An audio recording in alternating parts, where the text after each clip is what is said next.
네, 국회에서는 더불어민주당 송영길 대표의 교섭단체 대표 연설이 있었습니다. 송 대표는 코로나19로 인한 경제 위기 극복을 위한 2차 추경 편성에 대한 강한 의지를 내비쳤는데요. 네, 국회로 가보겠습니다. 박현우 기자.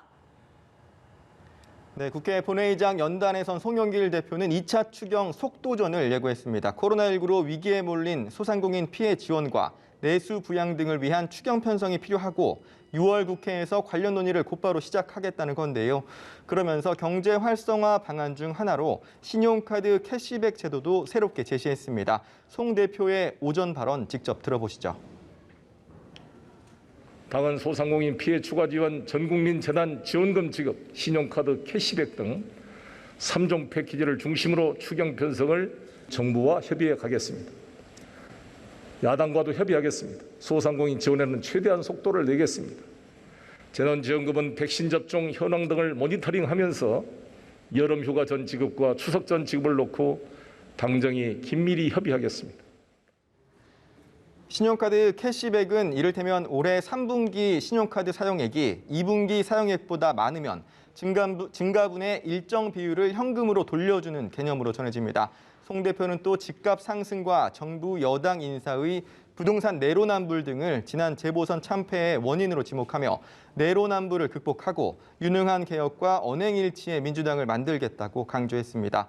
아울러 강성 지지층의 요구가 높은 검찰, 언론 등 개혁 과제를 소홀히 하지 않겠다는 점도 분명히 했습니다. 송 대표는 북핵 문제 해결을 전제로 소형 모듈 원자로 SMR이 북한에 에너지를 공급할 유용한 방안이 될 수 있다는 언급도 했는데요.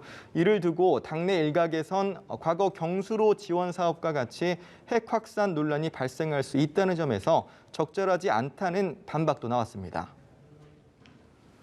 네, 국민의힘 소식도 알아보죠. 취임 직후부터 광폭 행보를 보이고 있는 이준석 신임 대표. 오늘 안철수 국민의당 대표와 만났죠.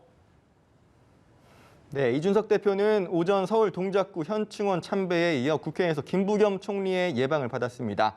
이 자리에서 이 대표는 정부와 여당에 협조할 건 협조해 나가겠다면서 수시로 소통해 나가자는 뜻을 밝혔는데요. 이 대표의 발언도 직접 들어보시죠.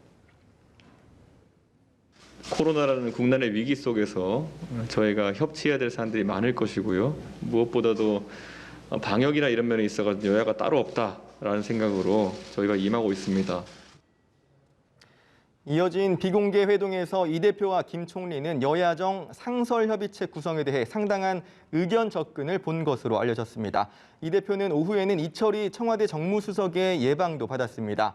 이어 조금 전인 오후 3시에는 국민의당 안철수 대표와 회동을 가졌는데요.